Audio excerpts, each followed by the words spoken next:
But friends, why did we lose Bangladesh? This is the third most important part. I've shown you in the previous videos what BJP Chief Minister Himanta Biswa Sarma said.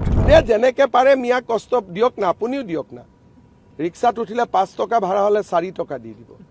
I showed you what the BJP chief in West Bengal is saying. सबक सिखाना चाहिए, जैसे Israel सिखाया Gaza में, उस तरीके से हमारी भारत की 100 करोड़ हिंदू, देश का हिंदू हित में चल रहा है सरकार, सबक सिखाना चाहिए जैसे ऑपरेशन सिंदूर में पाकिस्तान को हम लोग सबक सिखाया.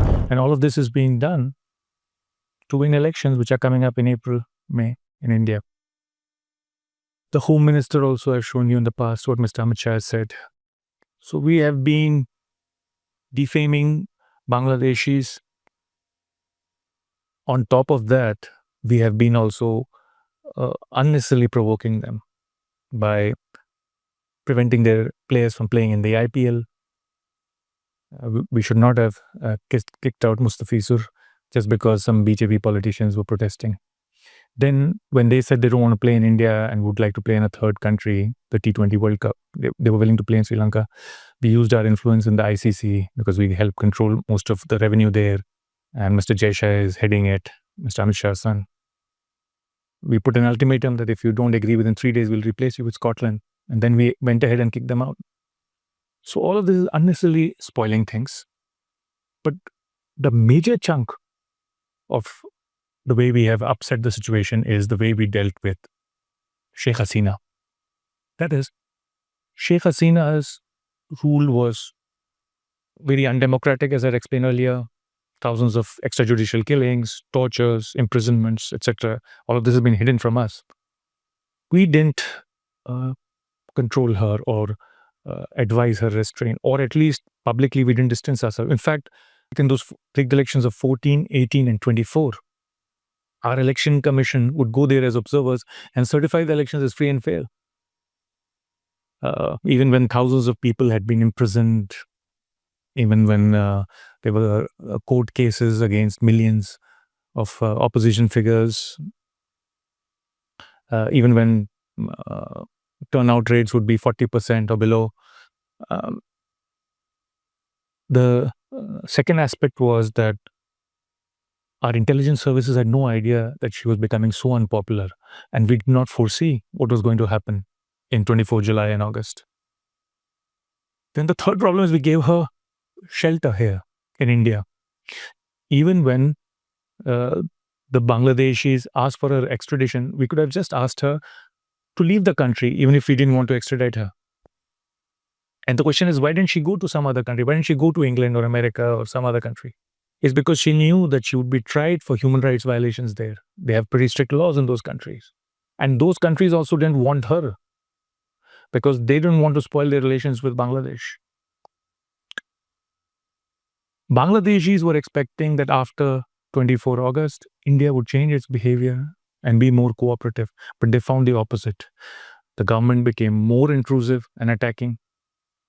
And the Godi media, government-controlled media, also kept attacking and created more and more anti-Bangladeshi sentiment and attacked the Bangladeshi government.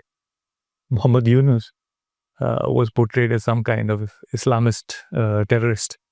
And, sadly, this is not the way to go.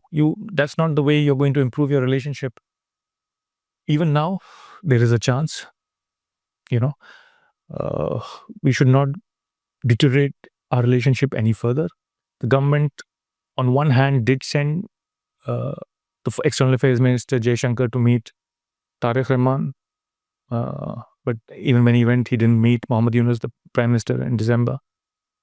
And Indian diplomats have also met the Jamaat about 4 times, Jamaat Islami.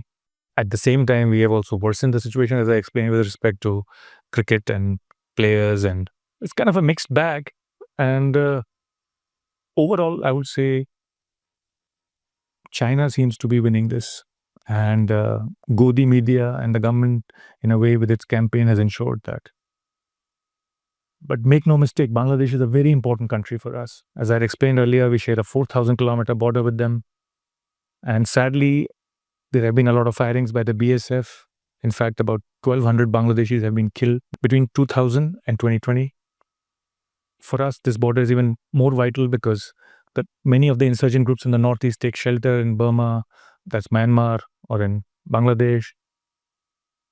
We have this chicken neck, which is only about 10 to 20 kilometers long, Siliguri corridor, which joins mainland India to the northeast.